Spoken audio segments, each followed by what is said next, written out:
All right, we're here with another broadcast of the Guv'ment CheE podcast. I am Lo, here with Anthony. What's up, Anthony? Oh, straight from G Street, yo. And Junior. Say what's up, Junior. Yo, what's going on? So, big news going on. You guys here? First off, who here heard Kamikaze? I heard some of it. Yeah, I've listened to sporadically, and I didn't listen to it straight through yet. I've listened to the whole thing, but in different bits and pieces. You know, Right. I think it's phenomenal in terms of this technical skill. Though sometimes I don't know, it's weird. It's a weird album in some ways. Yeah, it's definitely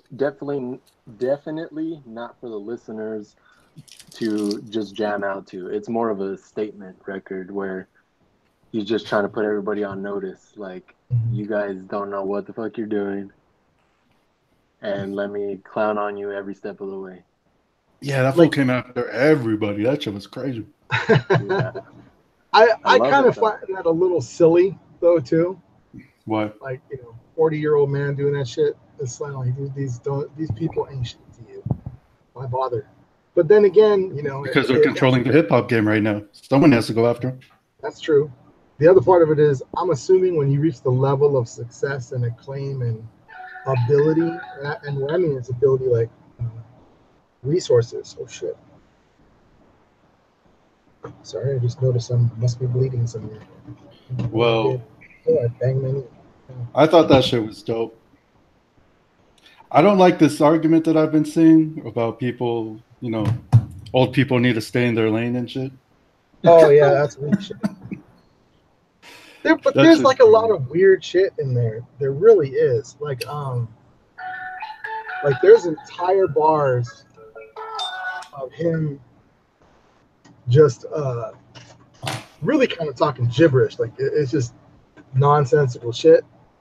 And it flows from one another, it has ideas, but it ain't saying anything, right?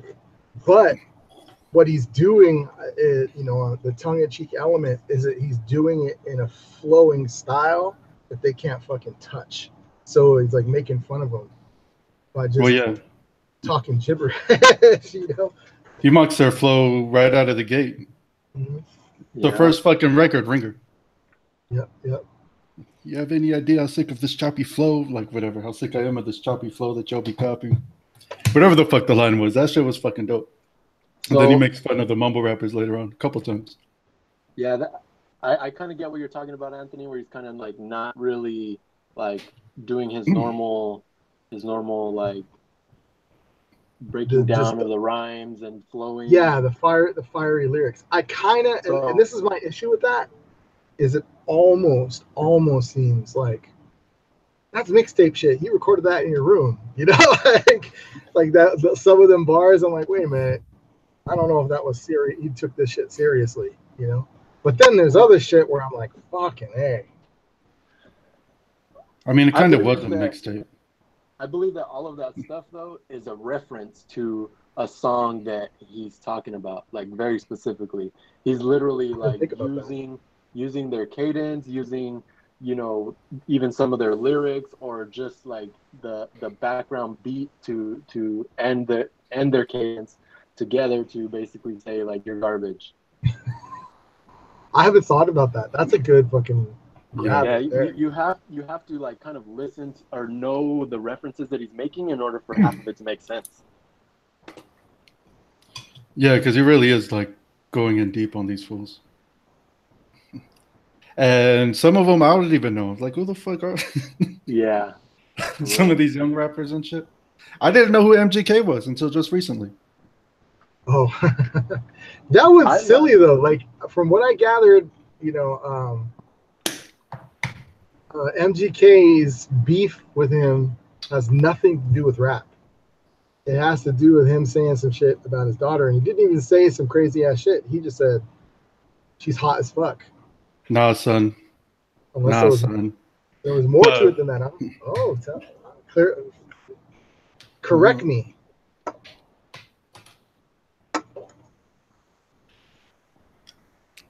Well, what happened? Well, okay. So MGK did. That's what really kicked off the beef was MGK saying that shit about Haley, but Haley was 16 at the time. Oh, I didn't know that. I thought because I was thinking it was recent. So No, that shit was in 2012. She was a teenager at the time. I would have flipped out too. Oh, okay. I didn't know that. That explains hell of shit right there. But just back to Kamikaze, yeah, that shit. It's crazy that it took like 3 fucking sorry ass Eminem albums for him to finally get to here. For him to finally bring back that old M. That shit was dope. And what's even crazier is I didn't think the last 3 albums were that garbage. I just thought that they didn't have. No, they were trash, son. They only had like 1 or 2 good tracks on each one. Yeah, that's trash. Yeah. But that's actually normal for most recording artists. Is like, okay, this is filler. Those 3 songs are dope. For him, it's like 9 out of 10. You know what I mean? Like up until the then, majority. Yeah, the majority of his albums are straight 9 out of 10. Yeah, and then he came out with Revival. Revival sucks. I didn't like any of the fucking rehabs. Like a lot of the new school Eminem shit and the new Eminem stuff was straight garbage. But Battle fucking Eminem going in on people, that shit's always fucking dope. Yeah, he has his roots. And he's exposing how sorry the state of hip hop is right now. Like how the fuck 90% of the people that he dissed were happy that he dissed him. Because they're like, yeah. Well, yeah, I mean, he even actually. Like, yeah, I got to mention. There's no thought of even fucking coming back. Like Migos should have been coming back on Wax. Tyler the Creator should be coming back on Wax. All these fools should be coming back on Wax. The only person who had balls enough to do it was fucking Machine Gun Kelly. You serious? What surprised me is even Hobson didn't even say shit. Well, Hobson he didn't get this. My bad. Yeah, because I was gonna say that. I was thinking of Earl Sweatshirt. Earl Sweatshirt. It surprised me how many people he gave props to, actually. Well, he gave props to all of his rapper children. But Big Sean, out of everybody, that was hilarious. Like, come on, man. Well, Big Sean, you have to give him up. Yeah, he gave props to Big Sean, Kendrick, and Cole in one song, and then another song, he gave a shout out to all the people he influenced. Also, if you watch the video, and he has a track with Joyner Lucas. Yeah, that was the one. That was fire. Joyner Lucas is a dude. What were you gonna say, Anthony? I was gonna say I just brain farted. It's a Cali brother out of LA.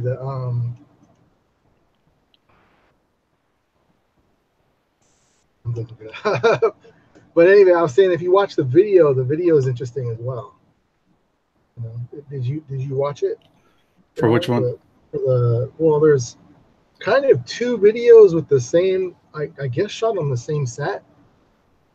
You know, or in the same shooting, because it's all kind of from the same location.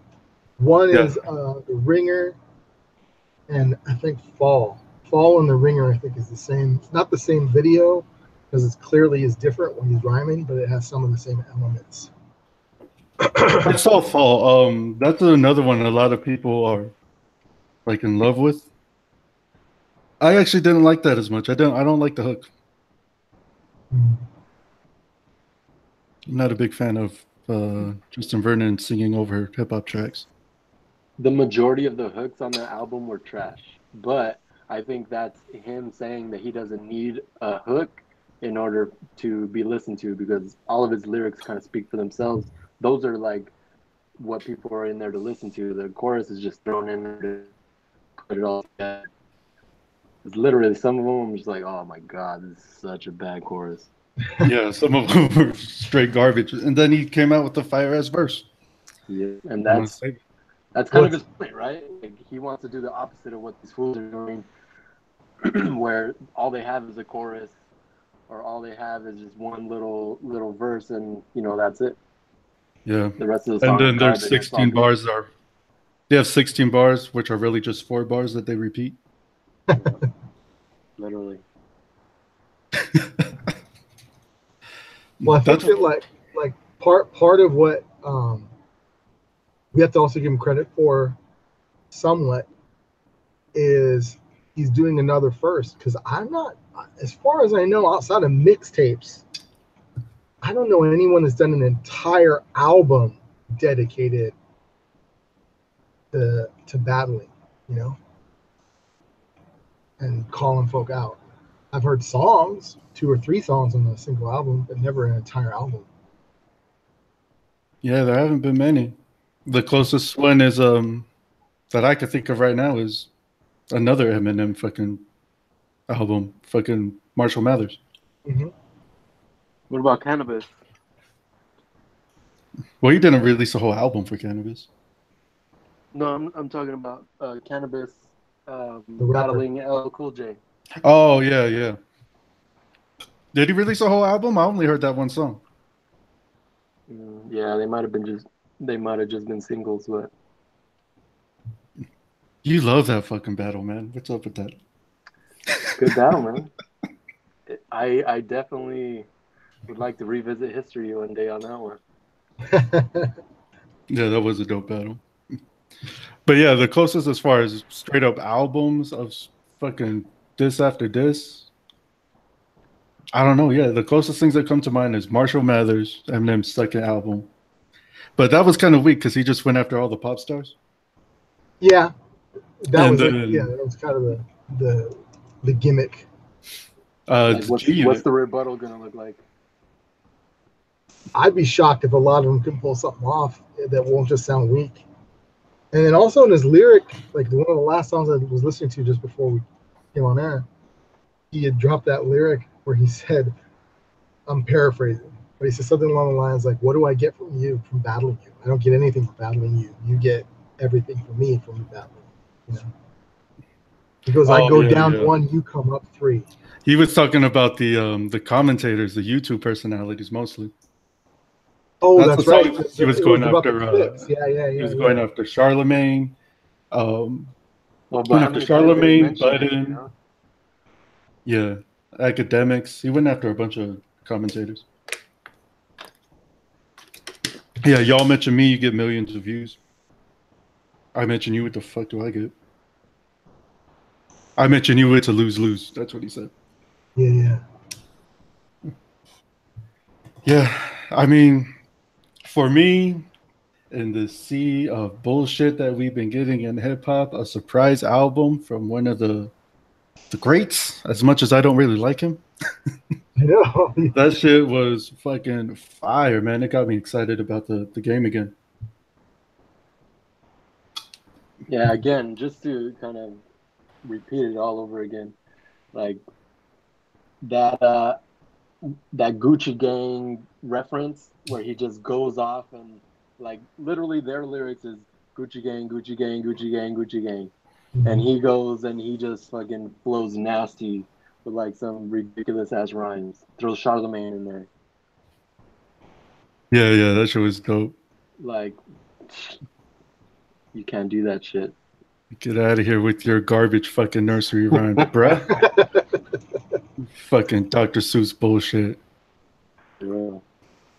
That's some of the worst lyrics in the game right there. Gucci Gang, and that song was fucking huge. Huge. It really was huge, which I didn't understand at all. I was like, yeah. This is what you're listening to? Okay. Yeah, it's garbage. So all these people he calls out, and the only one to reply is Machine Gun Kelly. Did you guys listen to that? No, he actually he responded in bars, or he just did some like YouTube thing. No, he released the whole track, fucking called Rap Devil. Oh no, I didn't listen to that yet. And that shit was hard, man. He killed Eminem on that shit. No way. Yeah, that shit was fucking hard. Eminem has to reply. If he doesn't reply, that shit's... He has to. I'll just say that. Neither of you guys listen to Rap Devil? No, I didn't even know he responded yet. Fuck, bro. That's tight though. But it's dope.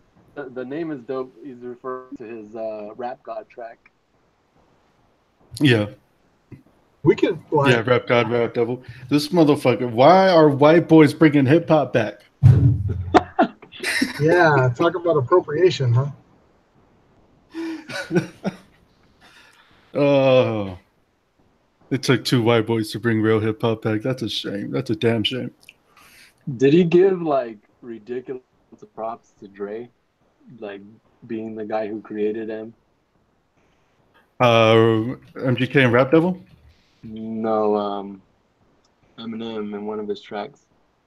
He was like referring to somebody who like made him.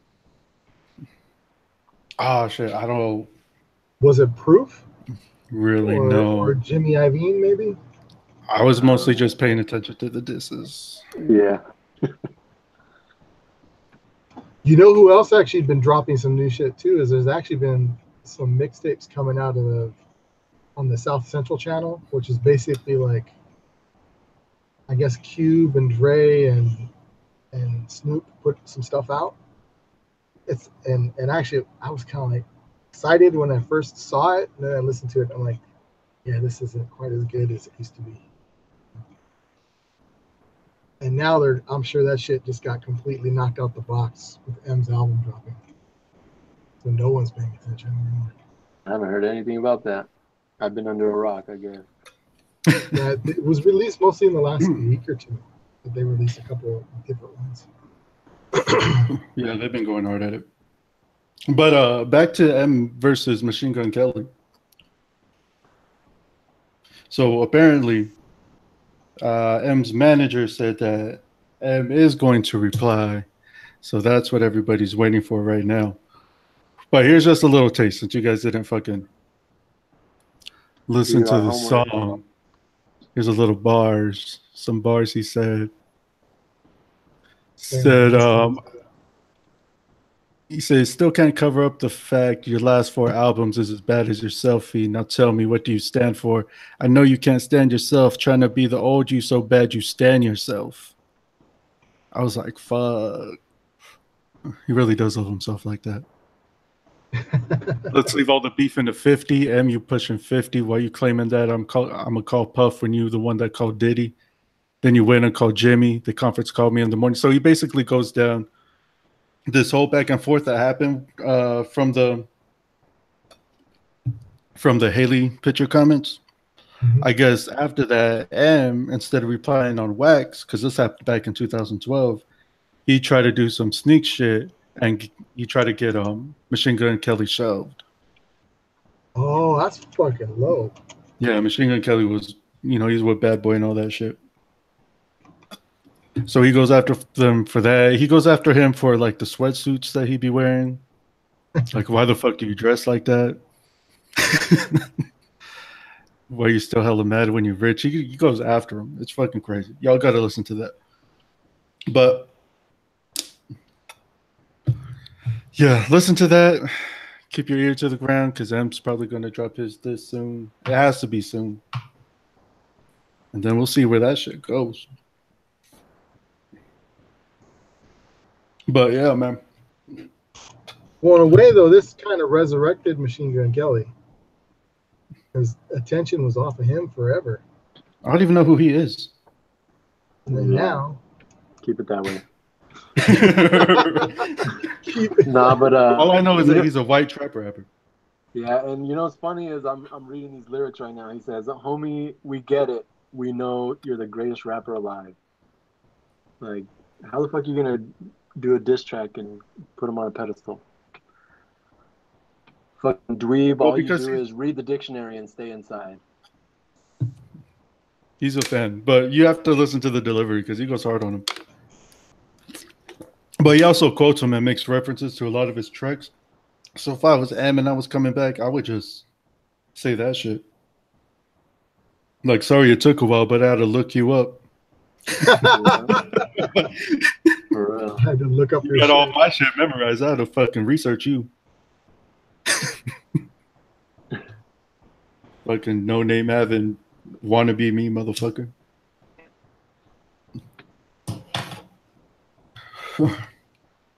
But yeah, that's crazy. That's the biggest beef in hip hop right now. Two white rappers bringing battle rap back to the forefront, which takes us The Nicki Minaj and throwing down with Cardi B. No, I'm just kidding. well, I was going to say that takes us to the hip hop and appropriation thing,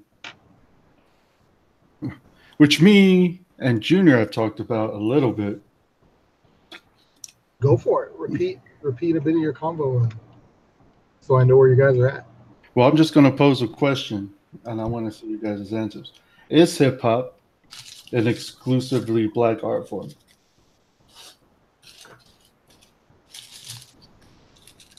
I don't know who. Well, I'm sure there's people out there, but it's a very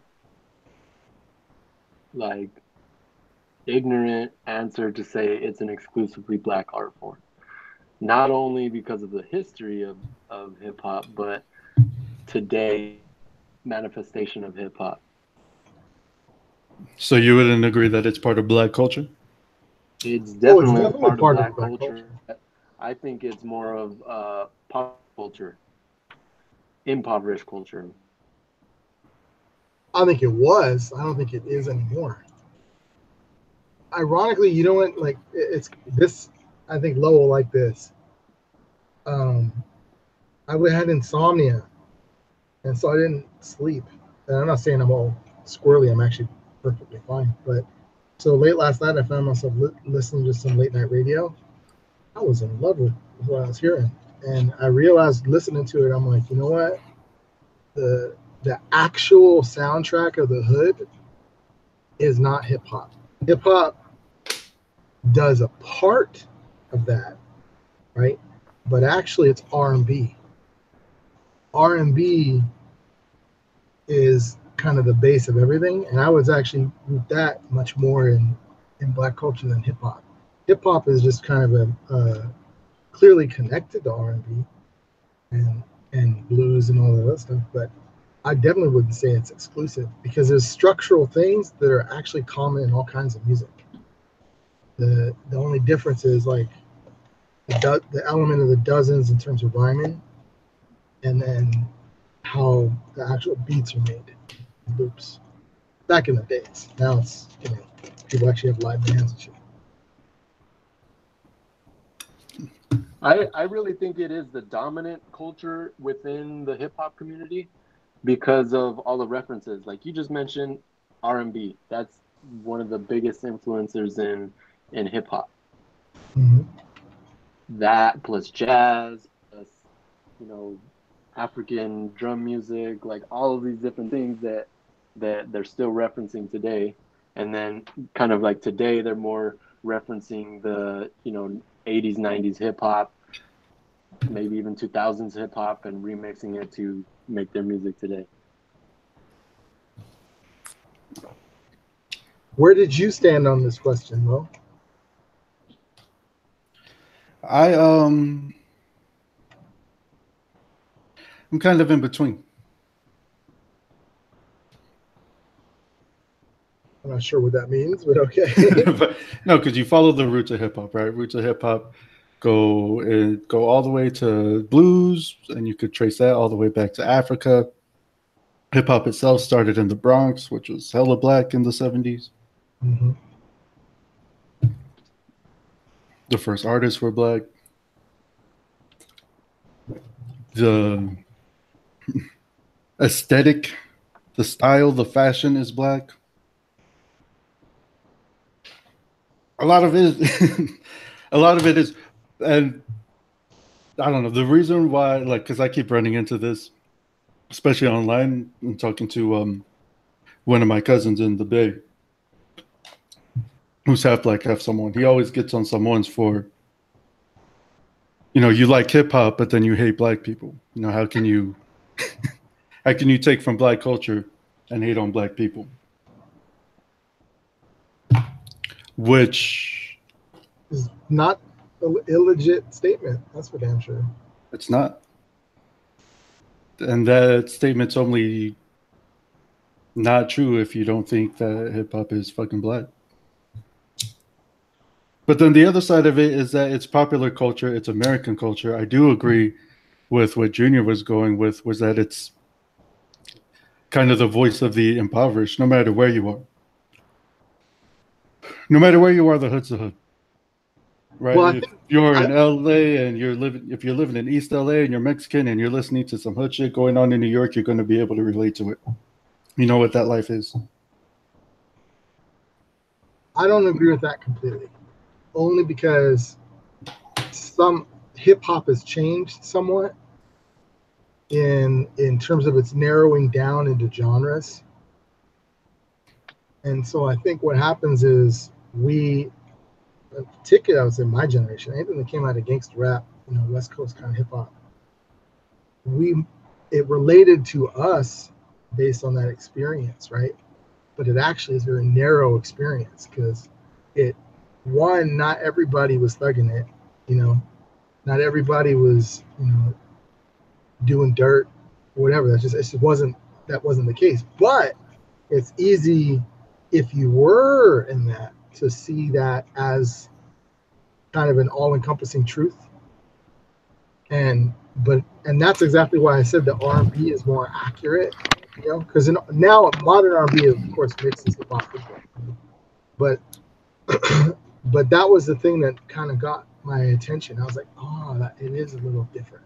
There's something in hip hop where it kind of got narrowed down. And I actually shared on my Facebook. I shared this really interesting discussion with Yasin Bey, talking particularly about that. And what he talked about, he says how the industry of hip hop changed because of the record industry, in the sense that at one point in time it was your personality, and as art, music, it was an expression of the individual artist's personality. He's like, and now he goes, in order to succeed, that isn't what it is at all.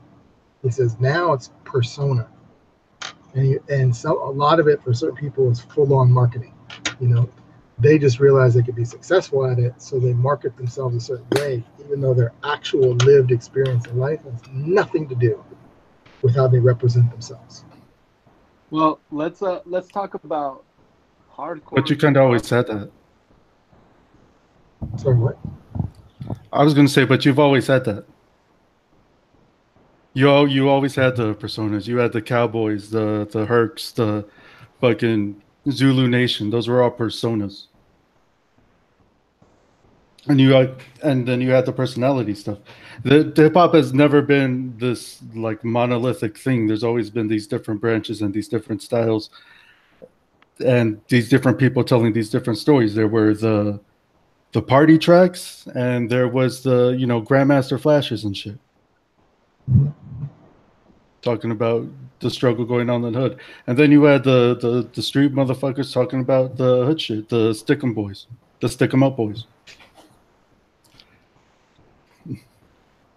So yeah, I don't agree with that at all. There's always been like a diversity of different voices in hip hop, and when looking at it all together, you see the hood, and that's why I'm saying that I agree with Junior, because I do think that it's relatable with that. And even if you weren't, when it comes to West Coast hip hop, even if you weren't in gangster rap, if you weren't doing dirt, you fucking knew somebody who was doing dirt.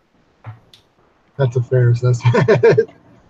Well, what it is really is telling the story of their environment, right? From the beginning, even from their influence of the blues, as Lo was talking about, like that's what their truth was. We're sitting here trying to express and share with our community what is going on, like what's going on right here down the block.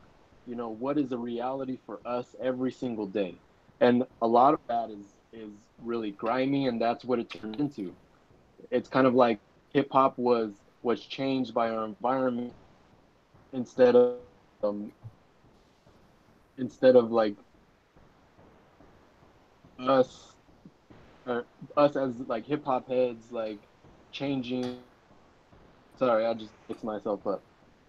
But what I'm trying to say is that, like, when you talk about the origins of hip hop, they are telling their story, right? And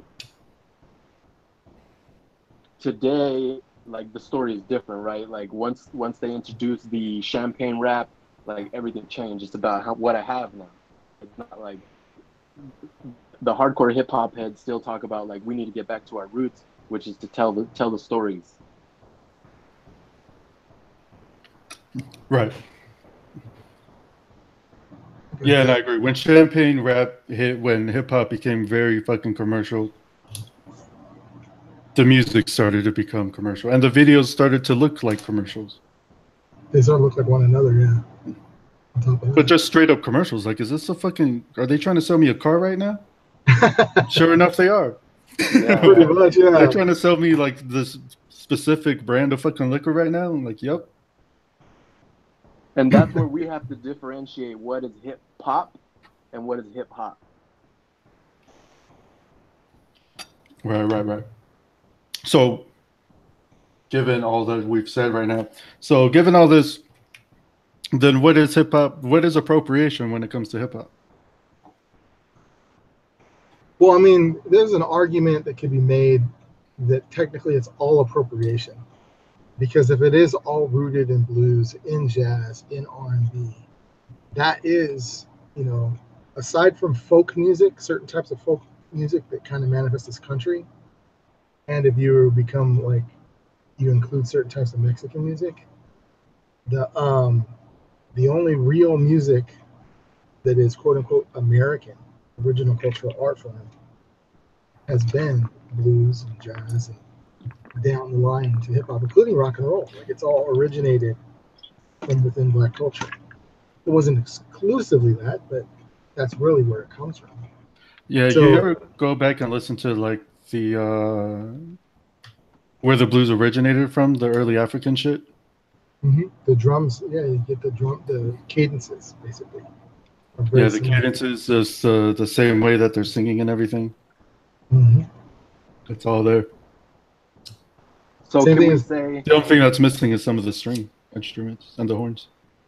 So can we say if like somebody's charging for their music, then that is like a point deducted from it counting towards being hip hop? Like, we have people like Beyonce and Immortal Technique who just throw their music online, where they're basically trying to spread their music, and they make their money back by doing tours.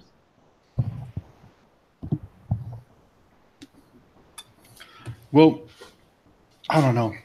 Or is that too extreme for the culture now? Basically saying like you can charge for your music and still be legit hip hop. No, I think on a basic level, people are always going to sell their music, but as a business model, that shit's dead. It's deader than disco, as the saying goes. It's all about live performance now, and this doesn't even exclusive. It's not even exclusive to hip hop. It's fucking everybody. Everybody in the music industry got fucked, you know, because technology changed and democratized. And Yeah, So now now they we make their have- money going on tour. Yeah, now we have live streaming all of your music. We have like Spotify, Pandora, all these, you know, music playing apps. and instant And access. they're like, you can they're always- making their money that way too, you know what I mean? Not as much as people think, though. I mean, that's the other thing. Like, if we get into music as a business, it becomes really muddy waters. No pun intended. In the sense that it was highly exploitative, and now it's even more exploitative than it was before. And it's just as who's making the money as they shift things around, right? So, like like we're seeing in movies, these big studios are buying other studios and all their intellectual property. What happened with the record companies is they saw one of their revenue streams completely disappear. Two of them, actually: distribution and what would be kind of publishing and record sales. So then they started investing in alternative forms of doing it. And so what a lot of them are doing behind the scenes, aside from doing really crappy deals for the artists on the artist side of things, is they're investing in promotions. So what happens when they monopolize venues? And then so live performance, they'll make the money, you know? Which is that's just where it is. That and actually on merchandising. That's the other one that they really make a ton of money on. So where do we draw the line? Like, where do we draw the line in, like, what is hip hop and what is not hip hop? Well, it just, I think, because when you're talking about like culture and appropriation in general, right? And then you got to mix in capitalism with it because that's the system that we live under. When something gets absorbed into the popular culture, when it gets rebranded and sold out, repackaged in a different way to make it appealing to the masses, does it really belong to you anymore if you sell into that? Mm-hmm. Mm-hmm. Like if I, as a Samoan, went to Samoa, started a kava farm and started selling kava, do I get to control how that kava is consumed? Do I get to be mad because people aren't doing it ceremonial? I'm selling it for a profit. And you actually make an excellent point right there too, because what we also know is hip hop as in business did not make money off of people of color in terms of the big money. It actually, where all the majority of the money came from was like white suburban kids. Yeah. You know, that's who was buying the albums. Even today, that's true. I mean, we're notorious for like, you got that tape? You know, back in the day, that's how it was. Copy that tape for me. And then later it was burn that CD. And now it's like, rip them MP3s for me. Yep. White people buy the records. Hip hop changes to sell to white people. And the people on top of all these fucking record labels, besides like Russell Simmons, are all white. Even the guy above Russell Simmons is white. Mm-hmm. What do you think of that? I assume both of you have seen that article that floats around, the conspiracy theory article about the secret meeting about hip hop and gangster rap and all that stuff. Oh, that's bullshit. Elaborate for me. I don't think I've read it. It's kind of like the Willie Lynch letters, that's just of hip hop.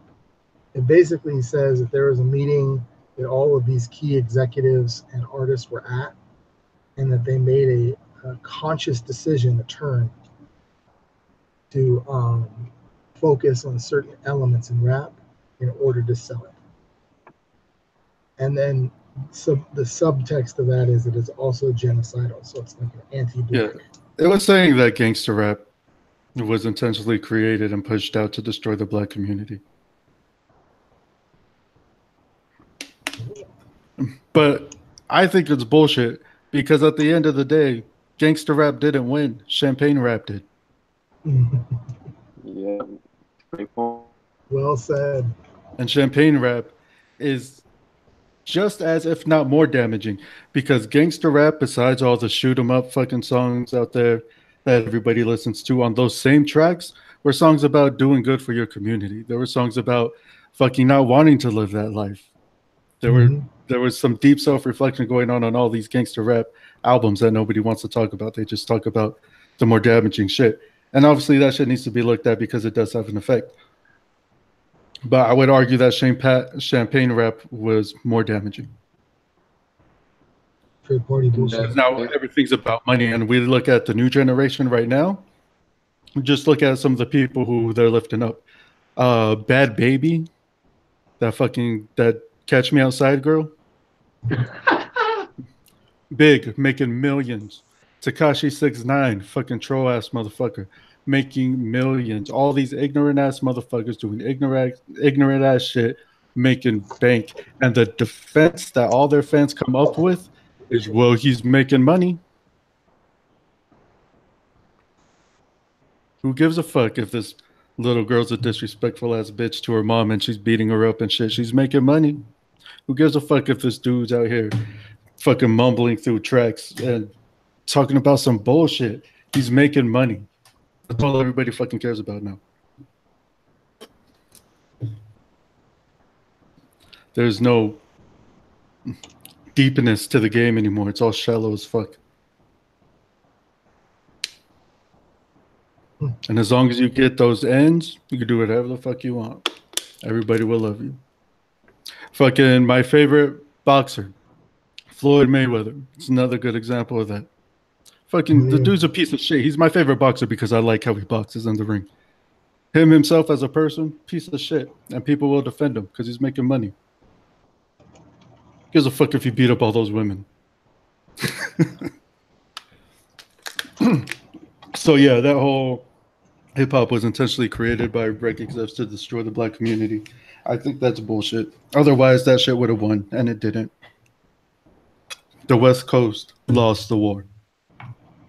Well, I think that's legit in another way too, because what is the one key component underlying all of gangster rap, which is resistance, regardless of how that resistance looks, be it criminal or whatever.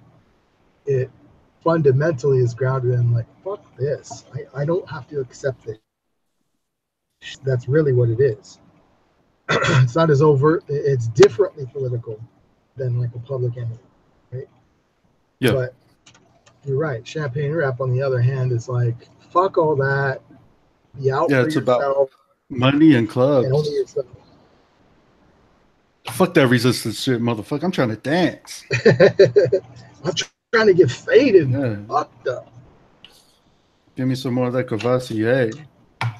Well, let's delve a little deeper into that. Like, I don't really want to defend Shannon rap, but like, what I'm saying is they're trying to celebrate black people moving up in socioeconomic status. Are they? Are they really? I don't know. And I think they're resistance. But here's the thing again, because again, hip hop was never monolithic, right? It's always had these other voices involved in it. The problem with Champagne rap and Champagne rap winning is that became the only thing in the media for a long ass time. There's there's basically just no diversity anymore. Mm-hmm. That's the problem with now. Everything's a club hit now. Like, fuck a club hit. Where's the other shit? Well, I like to look at a time when we had popular commercial hip hop, where everybody knew the real shit was the underground hip hop, because that was deep rooted in the foundations of hip hop, telling the real struggle stories, and the popular music was Champagne rap. Maybe there was a little bit of crossover in both directions, but now it's all just chaos. Yeah, it's all just the money shit. It's all just club hits. But see, even then, like, all right, Champagne rap, I'll give it to, because that really started popping off in like 94, but it got big 98, like after Pac and them died. But you look at from 98 to before, and just look at the diversity of voices. Everybody had a different voice. Everybody used different beats. Everybody had a different cadence. Everybody talked about different shit. Did they, though? No, so yeah. You had MC Hammer and Third Bass on one side, and then you had Farside and Wu-Tang on the other. You had you had Diddy and Mace and them doing things over here, and then you had Scarface doing this shit in Texas, talking about real shit, while Mace and Diddy were, dancing in shiny ass suits, and shoes, and shoes. Same thing. You had LL Cool J, and then you had Tupac. Point taken. There was that diversity there. It doesn't exist anymore, and it hasn't existed since the West Coast died. Oh, that's a claim right there, brother. Ooh. So you're saying shit didn't move without the West Coast in the game, huh? We're responsible for dynamism in hip hop. I would think so. Definitely responsible for taking hip hop worldwide. Definitely responsible for saving East Coast rap, and then they killed the game. But they're coming back now. They're coming back. There's some dope people in East Coast coming up. But back to the appropriation thing. I've heard a lot of good indie hip hop though, like underground type shit. That is, most of it's like conscious. It's a weird kind of conscious. I had a discussion with a friend of mine talking about how like when like a Kanye type came in, what you had was the birth of middle class rap. And so you had that became like a revised form of like the old school conscious rap, like Dilated Peoples type stuff, you know. And that's kind of that. There is a lot of that stuff out there. I've heard some of it. I haven't heard all of it, but it's actually pretty dope shit. But definitely don't get no like public play that I've seen. Yeah, well, Kanye and Eminem and Drake definitely inspired a lot of that middle class bullshit. But there's still some dope artists on the underground. But back to the appropriation thing. My bad.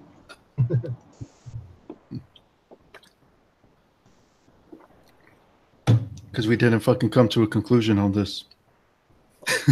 What I'm saying is we have to kind of set those parameters, right? Like what can we,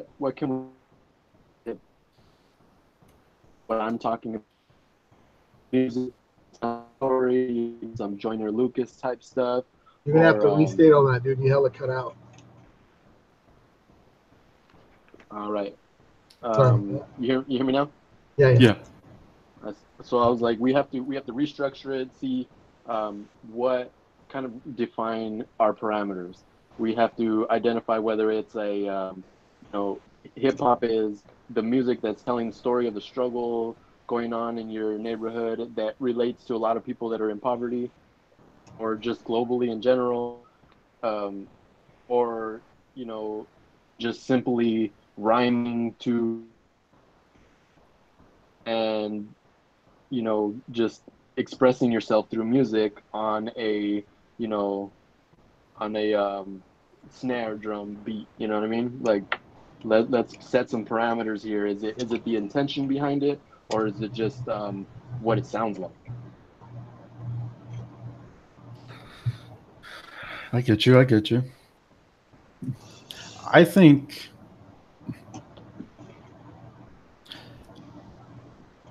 think at the end of the day that I don't think it's exclusively hip hop. It can't be, exclusively black. It can't be exclusively black right now, because what I was saying before, it's in the popular culture. It's we consume it everywhere. But the roots of it are black, and that shit definitely needs to be respected. And if we do respect it and we do honor those roots and I would argue in the art form as we carry it forward. Damn, can I finish? All right. As we carry it forward, then true hip hop will find its way back.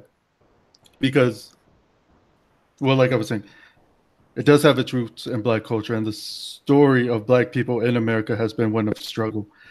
And hip hop is a story of struggle. Even when you look at the club hits, when you look at it in the historical context of the time, those little parties that were going on were, they were moments of catharsis in a system that was fucking them up. So all of it's about struggle. We just need to honor those roots. And as far as appropriation goes in hip hop, I think definitely certain elements are specifically black. I mean, when you look at, what's her name? That white girl from Australia. Oh, Azalea, Iggy Azalea. Or whatever. Yeah, when you look at Iggy Azalea, she's obviously appropriating black culture. That's straight up fucking Atlanta black right there. Yeah, she don't even know no better. Yeah, so why would she be backed by, you know what I mean? Like, is it appropriation when somebody like T.I. is pushing that? Like it might be a ploy, like I know that marketing this white person will, you know, appeal to a certain audience. So I'm gonna kind of make sure she looks as black as possible to portray black culture and, you know, make music.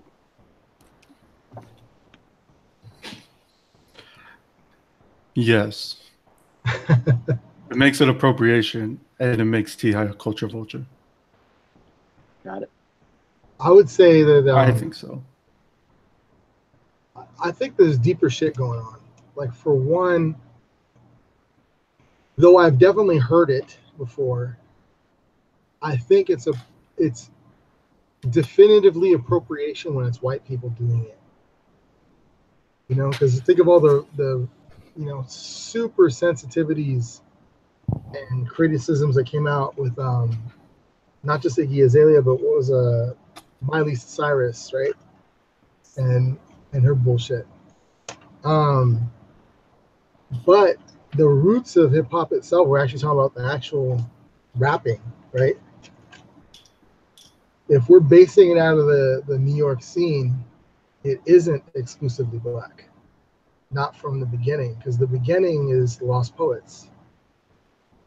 And the Lost Poets were Puerto Rican and black. Yeah, I don't know if I would say the Lost Poets were the originals, though. They're definitely there in the beginning. Well, I mean, they predate a lot of that stuff, because they're starting in the 60s, right? They predate Kool Herc? Yeah. Yeah, well, but Kool Herc was the originator. He was the one that first put the turntables together.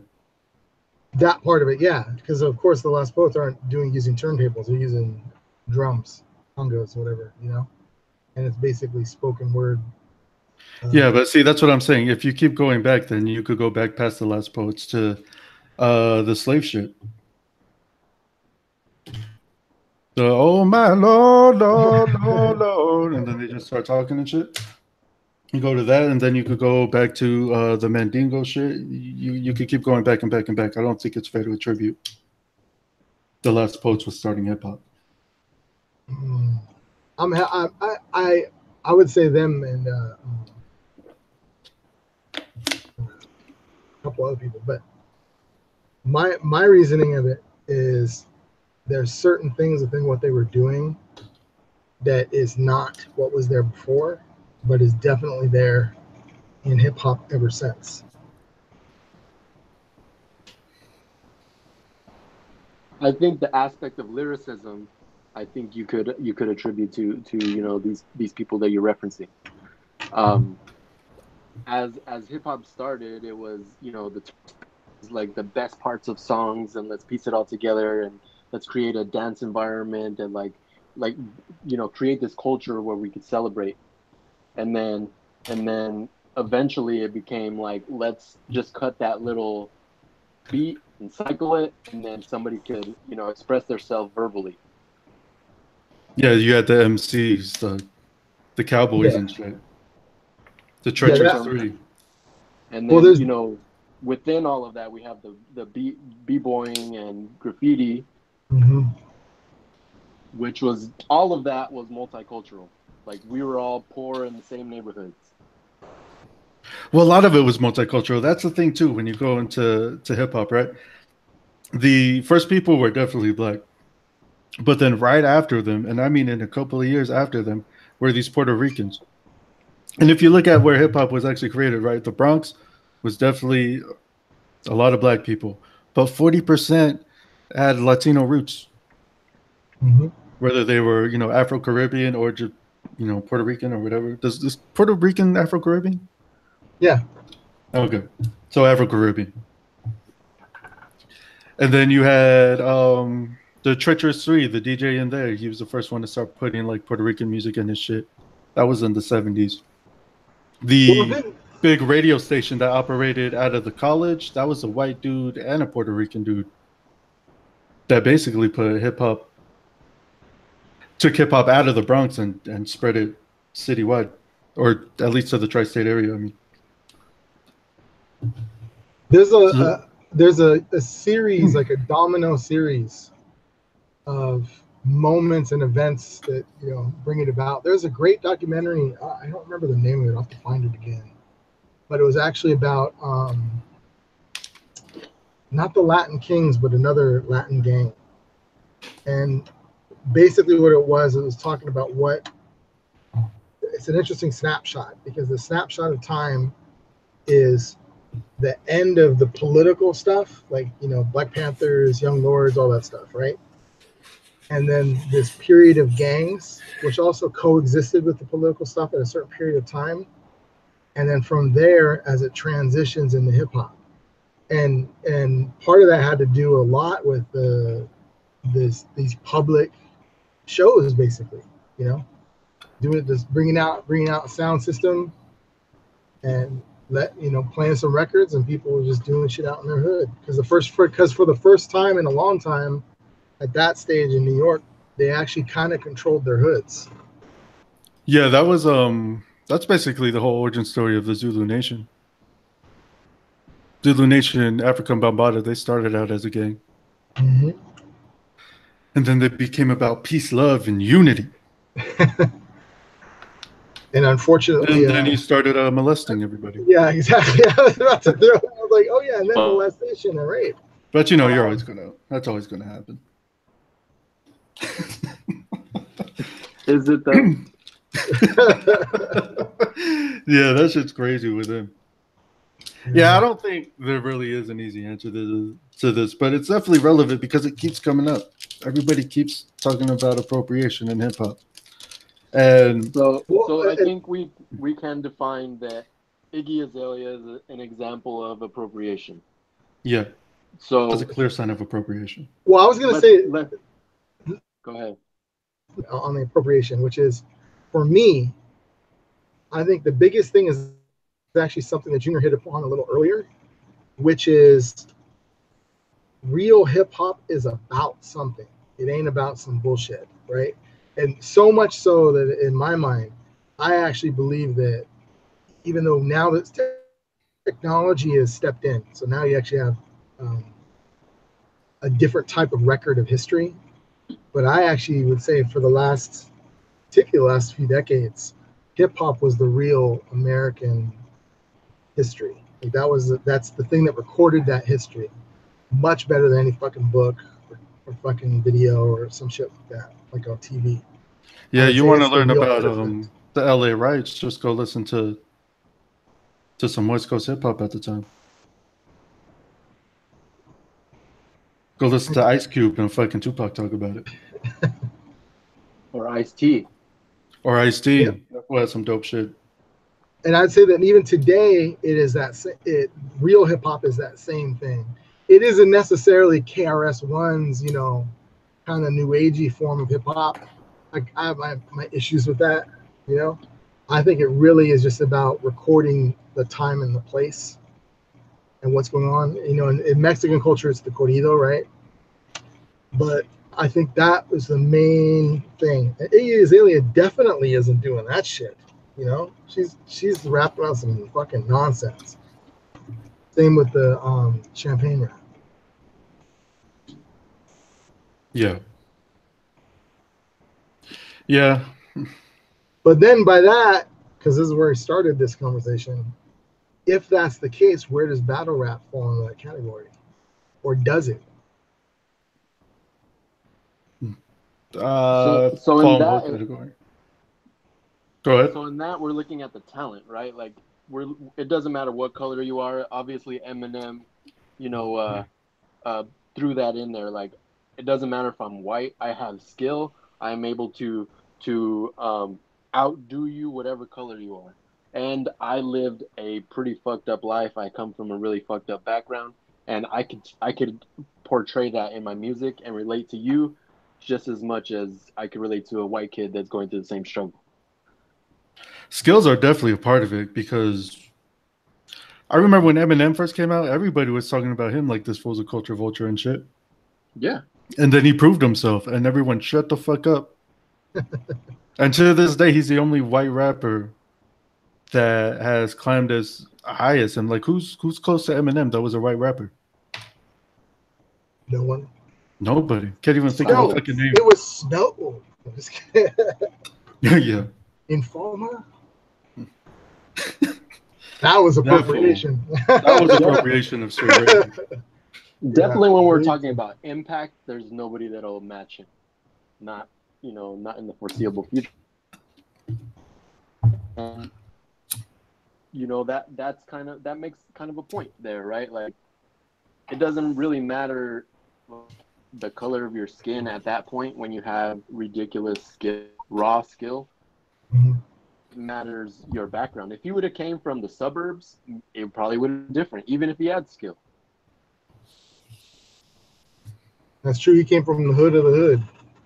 But what about the other direction? Like a black kid like Tyler, the Creator, who comes from the suburbs. And he's literally like white rapping as a black kid. Yeah, or Hobson. See? Or Earl Sweatshirt. But Hobson, actually, his biggest influence is Eminem. Oh, yeah. All of them are.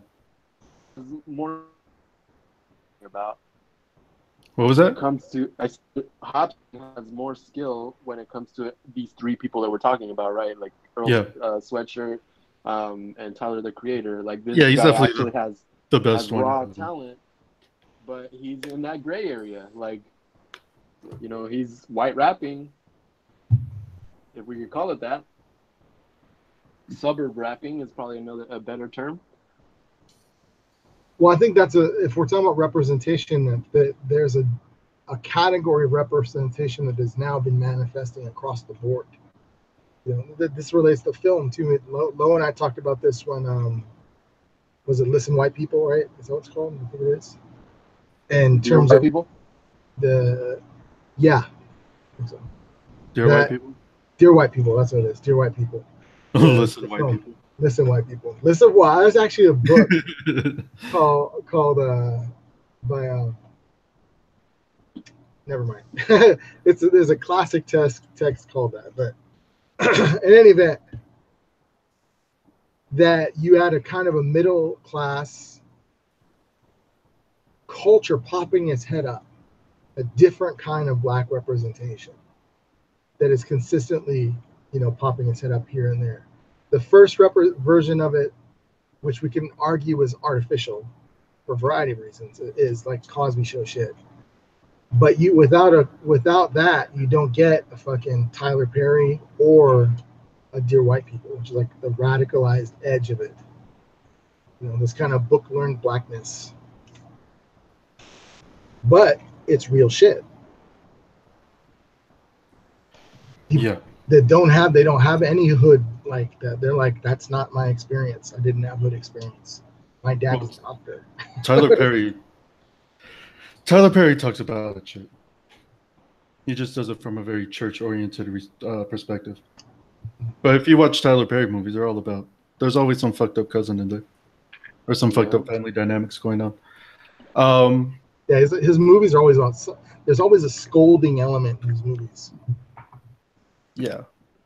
Well, it's very preachy because his trajectory came up through the church, and it was a lot of plays at first. And I had to sit through each and every one of them. It was horrible. Really? But, why is that? Because of growing up in a church-going family, or what? Yeah, my family's all into that shit, and especially my family here because they're mostly black. And I would go with them to their church, and then we would come back, have Sunday dinner, and watch Tyler Perry plays. But was that just a side question on that? Was Tyler? Is that how he actually cut his teeth at the beginning? Like, was he like a Christian?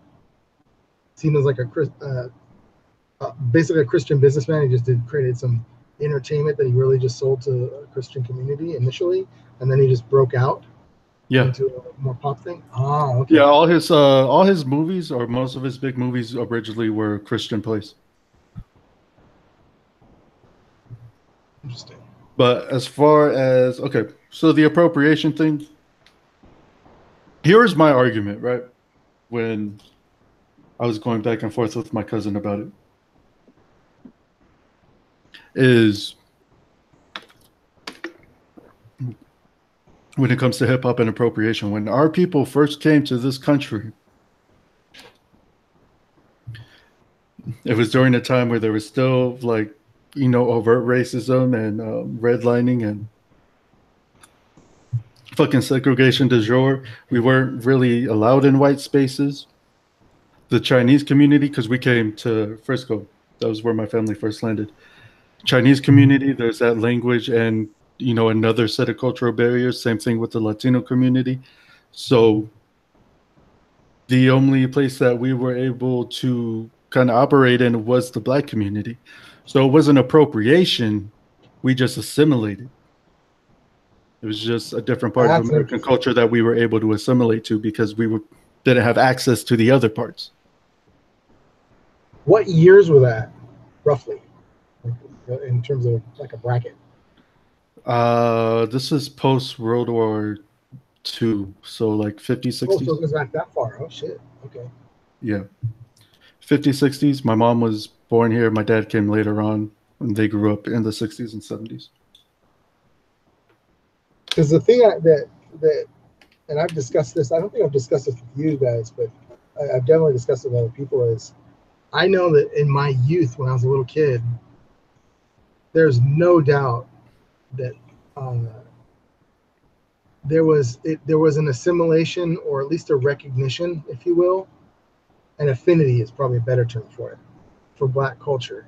And I don't mean like I fetishize the shit. What I'm saying is that there were really no one that looked like you, and no one that talked like you, no one that ate the food that you did on TV, but the living conditions looked the same. If it was Black television, for lack of a better term, or the music and all this stuff, it's like, oh, they're living in the hood with me. We're in the same situation. And so that became by proxy the kind of the cultural indicator, which is intriguing because there was all this cultural flourishing going on, but it just wasn't in the public realm. It was still in the private community realm. So it wasn't on television, that sort of thing. And so weirdly enough, like I would argue that from really the 70s, late 70s forward, up into the 90s, I would argue after the 90s, it kind of went down a little bit. The how do you put it, the prevalent wind, the cultural wind, was a Black cultural wind. And yep. that was the only one that we could identify with.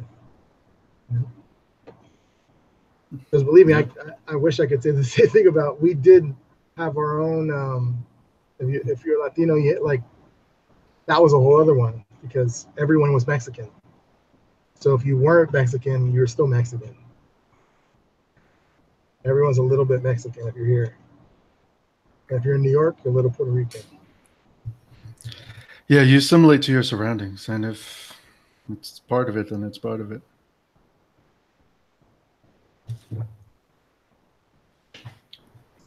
And like you said, there was those shared experiences, and Black culture was definitely the indicator because it was the biggest one here, as far as mainstream goes. For sure.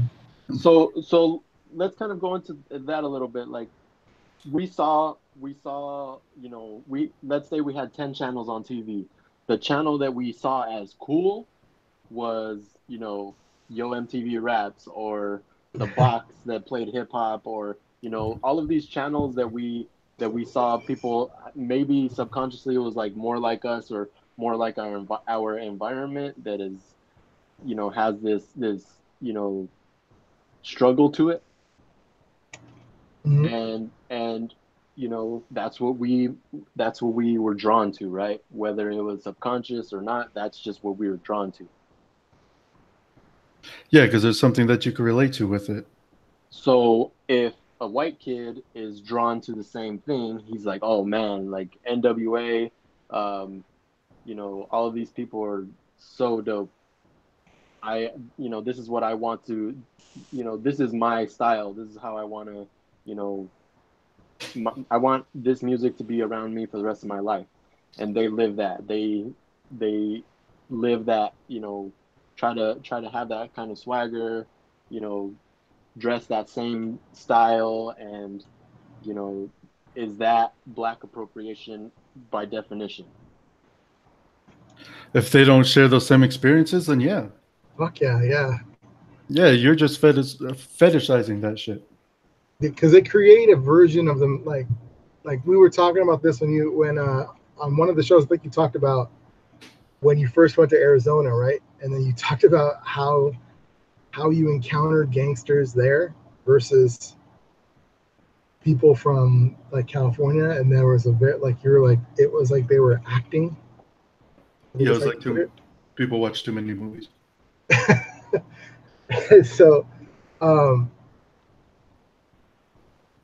that's like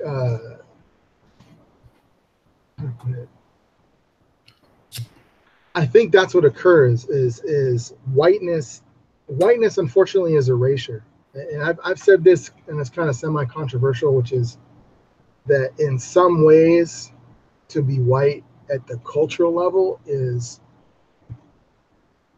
as devastating, if not more devastating, than how culture is destroyed in other communities, because they willingly do it, but it's actual total erasure. So appropriation really becomes their new culture, right? Everything is appropriate, at least in the U.S. Yeah, because that was my next question, right? Like we could point at, all of these black and brown and white kids that are, dressing like a specific group of people that are portrayed on television. And then, you have these Europeans, even, Russians, even people in Thailand that are like dressing up like cholos and, like living these other cultures styles. A people create a style, and then somebody else is like, man, like that's so beautiful, that's me. Like they defined it exactly how I would imagine that I would look like, so that's gonna be my style. So now I'm gonna wear doggers, and we're gonna ride lowriders, and this is how we're gonna be over here in China.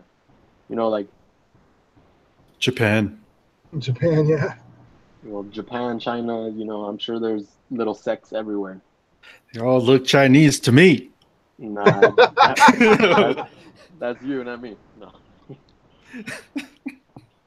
You mean the Chinese all look Chinese to you? Okay. Nah, but for real, the Japanese definitely have a really dope lowrider scene, and they have this. Yeah, they got some dope poppers too. They have this interesting cholo look, and they have the hip hop scene popping in the b-boy scene, and graffiti is global like that. You can't say that it's not. That's definitely a huge part of hip hop. But I think we're kind of talking more about like the musical appropriation in hip hop today. So, well, I think one of the things that we're doing in our conversation is it isn't that we're saying anything wrong, but I would say that our analysis is lacking in one regard. In order for us to look at hip hop as this kind of artifact, this, even if it has fuzzy lines, that's a capitalist approach to looking at it. And that's how most of the world is digesting hip hop, is it's being marketed to them, right? And there's no manual on how to process what that means, which is intriguing because it's also totally different from what would occur in the 60s and the 70s. In the 60s and the 70s, music and culture and blackness, if you will, was politicized. So actually, it was always accurately interpreted. Well, maybe not always, but it had a more grounded interpretation that wasn't being filtered through the prism of like, buy this, and that's why you get we have a misunderstanding of like how certain iconic figures and ideas played out elsewhere in the world versus how it played out, and right here at home. Like in the case of hip hop, for example, there's some great documentaries on like what happened in France and how largely the African immigrants from colonial, French colonial territories in Africa, and to some lesser degree the Middle East, were so enamored with hip hop and gangster rap, but they go back to Run DMC and everything else as well, that they developed their own scene, and the whole thing was based on an understanding of the political dynamics and the notion of rebellion. So they actually did hip hop the right way. They weren't mimicking, they were telling their own stories. And there's also Palestinians, telling their struggles. They're getting killed. They have their family literally dying next to them. That's definitely the foundation of true hip hop. But it's not marketed. It's not like, let's global and let's be on the cover of Triple XL or whatever. It's definitely not about that. It's just about telling your story. Yeah. In France, I don't know. I don't know too much about that. I'm sure it's very marketed because that's a global market. It is now. It wasn't before, but the same thing occurred to them, right? The same thing occurred to them where they had their zenith, a political zenith, and then it kind of went sideways. What do you guys think of the role of hip hop in, even though it's not over yet, but we'll say in like the post Black Lives Matter era? Because now you actually do have this intersection of, like you kind of said, we'll say a whiteified blackness, for lack of a better term, a whiteified hip hop that is being brought back into the hood of the community. Like Tyler, the Creator, and Earl Sweatshirt and them? Well, I don't think those fools really penetrate the streets.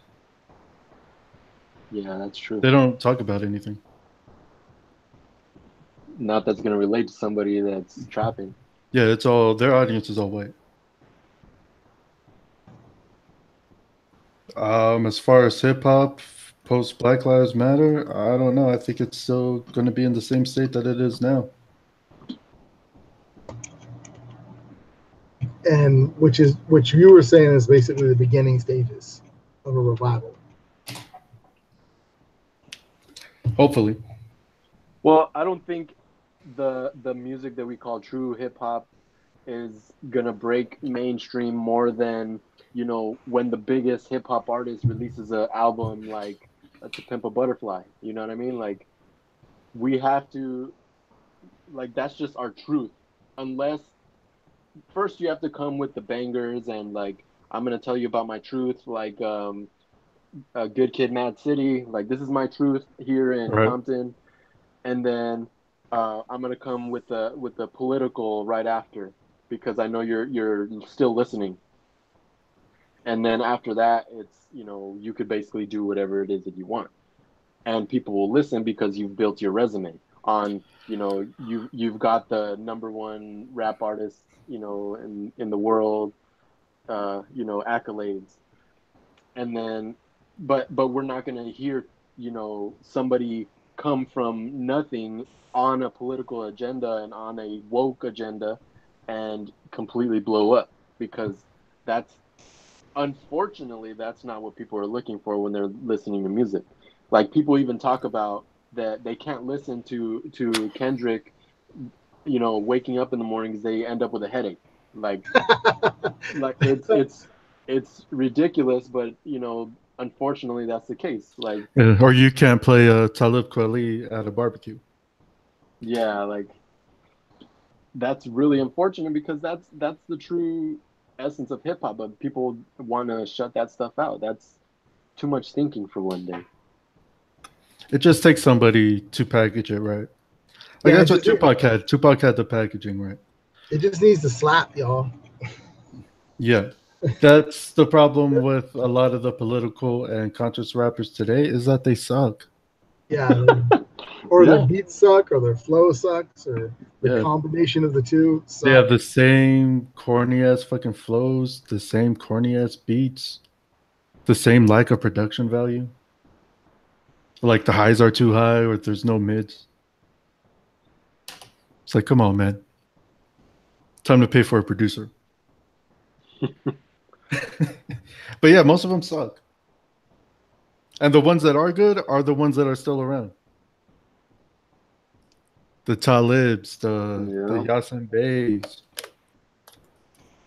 Immortal Technique. Planet Asia's even still around. Fucking Absol. Those are the motherfuckers that are still banging. Tell me a little bit about. I'm curious since we're on this subject, and I guarantee appropriation is one of these things.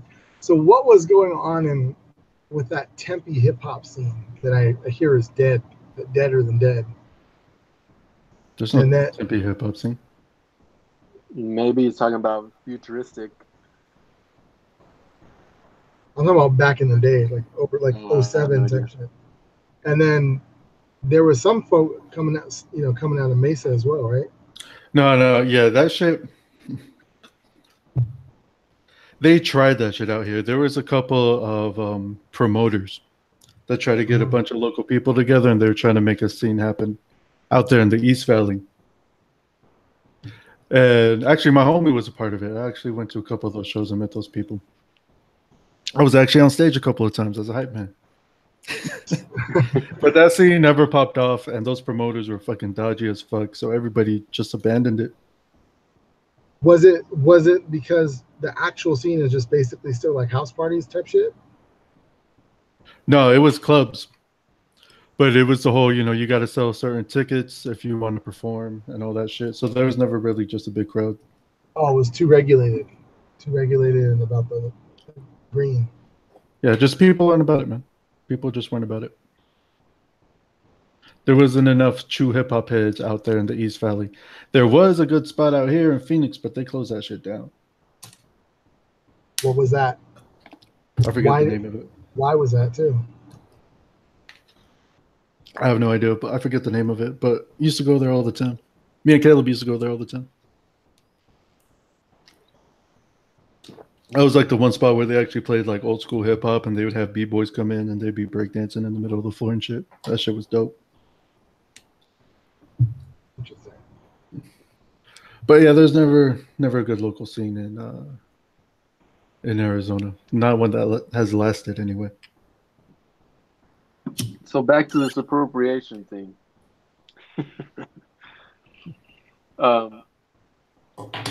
So I think we have the Iggy Azalea as a good example of actual appropriation, right? So, yeah. Like, what is it that she is doing or is not doing? She's from Australia. We could better define that. That's the problem. You're from Australia. You can't fuck around. Fuck off. So it is coming down to the experience, to the struggle that you basically have to come from. I don't think it's even the struggle. I think it's just the truth, right? She's not telling her truth. She's a white girl from Australia rapping like she's a black girl from Atlanta. Yeah.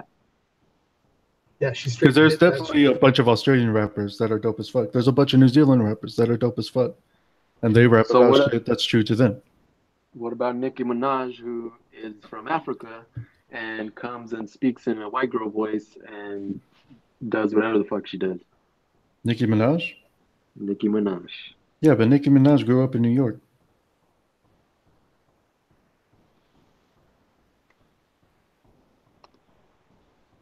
Dun, dun, dun. See, that's what I think it is for me. I think you just have to be true to yourself, sell your truth, and give credit when you need to give credit. What? And be from the USA. Nah. Did you not hear the rest of what I said after that? I did. I was just making fun of the Nicki Minaj thing. Yeah, I just think you have to sell your truth. Do you think it's what if you have someone that is massively skilled but is still like throwing out junk? Is it still appropriation then, or is it become something else? in terms of like the actual skills involved that they're really focused on. For me, appropriation is all about just The it's all emptiness about of it. yeah, it's jacking an experience that's not yours. Mm. And I think that's true across the board, whether you're wearing headdresses or you're, trying to get on some Native American shit or you're wearing a fucking poncho or whatever. Like, fuck. Like, you're taking experiences that aren't yours and you're profiting off of it, which is a big issue. Otherwise, we wouldn't be talking about appropriation at all. People only get mad when somebody's making money off of it. Yeah. So That's to me. I don't think we'll ever come up with a clear answer on this. I don't think there is. I don't think it's possible to have one. This is gonna be old man talk, man. By they're still gonna be asking that question. That ain't no hip hop. Yeah, it's appropriation. And shit, you have people in the community now that are like, that hippity hoppity. I don't know what that is. What happened to real music? And yeah, it's all R&B. I think people take appropriation to ridiculous lengths at times. And that's not saying that it's always like not a legitimate argument. Obviously, appropriation does exist and it is a problem, but people take it too far sometimes. And some people are so oblivious that they don't even realize that they're appropriating shit while they're doing it, right? Like the lady who went against Bruno Mars. She was talking about Bruno Mars appropriating Black culture and profiting off of it. And she has a Japanese name. Like a pseudonym. I was watching this one documentary too about tattoos. And it was this Black dude talking about appropriation as far as tattoos go. And he's wearing a full-on fucking tamoko. The Mari face tattoo. What the fuck? Really? Yeah, and I'm like, bitch, does appropriation just come out of your mouth? You should fucking chop your head off right now. Your tattooed mouth? Fuck you. Or it could be like a dolazol. Yeah, multiculturalism, I'm African. Man. I feel it in my soul. I'm Black. Yeah, see right there, jacking an experience. I was Indian in another life. I've always felt Egyptian. Yeah, that bitch is crazy. That bitch is crazy. But yeah, when it comes to hip hop, when it comes to American shit, it's hard, man. It's all multicultural here. Kind of muddies the waters. And it's going to stay like that till people start, taking some authority over their own shit again. Well, in a way, that's exactly this topic, why it's actually so interesting probably to all of us, is on one level or another, we had a stable there's some stability in our cultural experience or history, right?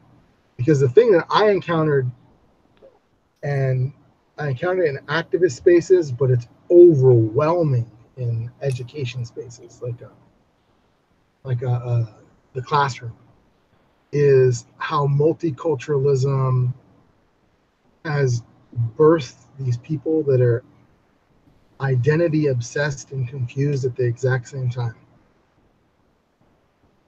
and inventing it on the fly.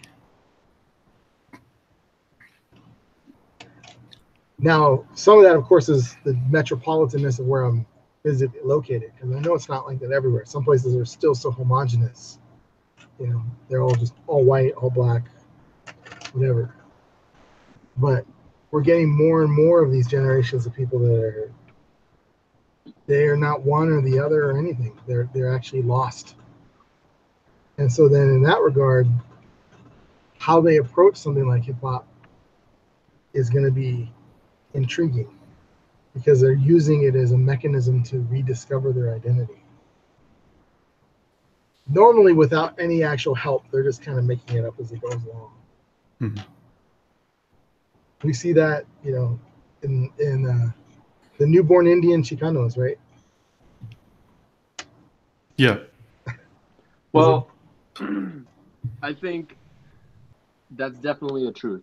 A lot of us, a lot of people are lost in their identity. Who's there to teach us? You know, we had this conversation last time. Like our parents aren't, you know, maybe if we have absentee parents, like where's our, you know, strong foundational culture going to come from?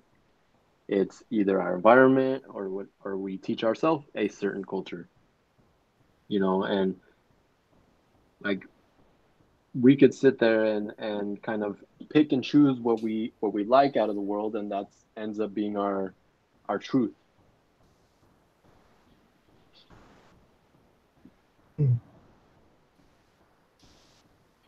Well, I think those are. I mean, my concern is it's just there's a fucking shitload of them. Like it seems like at times overwhelming number of generations of young people, confused ass young people. Maybe that's the nature of being young, but it just seems worse now than it used to be. I wonder if that means I'm old.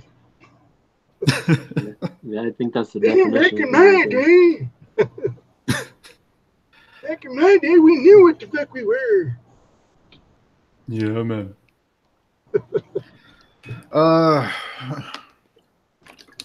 So what's next on the agenda? Nothing. Hold on. Trash on more Australian rappers. No, man, I've lost my train of thought now. We're gonna slip into the outro. Yeah. Let's just end it here. Appropriation, just last words.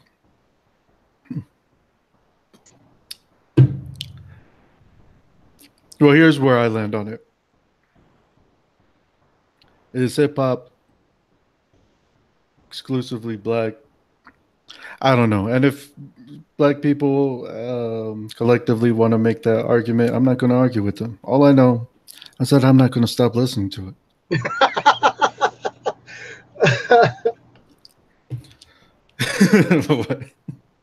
That's funny. But yeah, we could end right there. My view was the reverse. Yeah. For What's up? me, go for it. No, go ahead. Go ahead. For me, like hip hop is my religion. Ooh. So, like, that is a huge part of how I define myself. In that, like, that's where I feel the most represented in my struggle, in, you know, as a minority within this oppressive country. Like, that's how I feel best represented. So, in that definition there, I definitely do not feel that it's a exclusively black culture, and only because we've all literally been side by side within that struggle. We've been, you know, it might have been predominantly black, you know, being represented within that struggle, but, you know, there was definitely native slaves, there was definitely mestizo slaves, you know,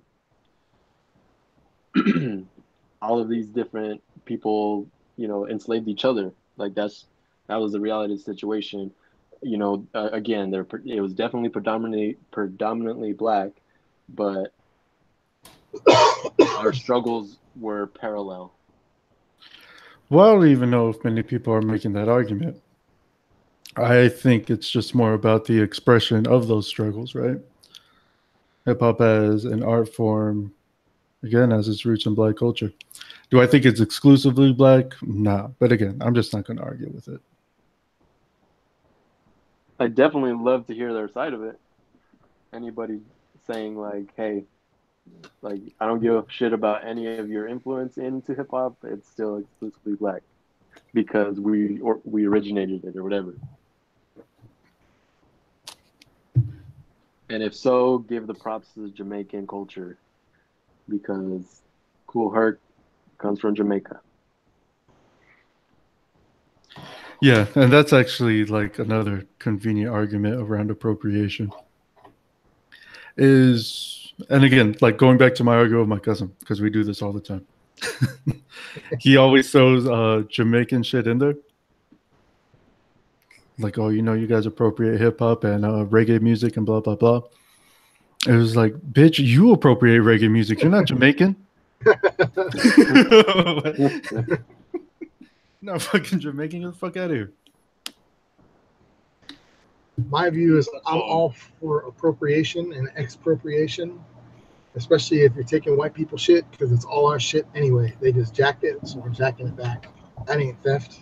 That ain't appropriation. That's what we should fucking do. And start there before we start bitching about our own shit. Like, fuck it. Focus our ire in the right direction. Amen to that. Because on the real, we can, make an all-black thing, which is fine, except at the barbecue, I actually like having carne asada and some bomb-ass fucking fried chicken, or some bomb-ass barbecue or whatever. Let's mix that shit up. I'm led by my stomach. Yeah, man. All right, on that note, I'm going to stop this shit. Until next time on the Guv'ment CheE podcast.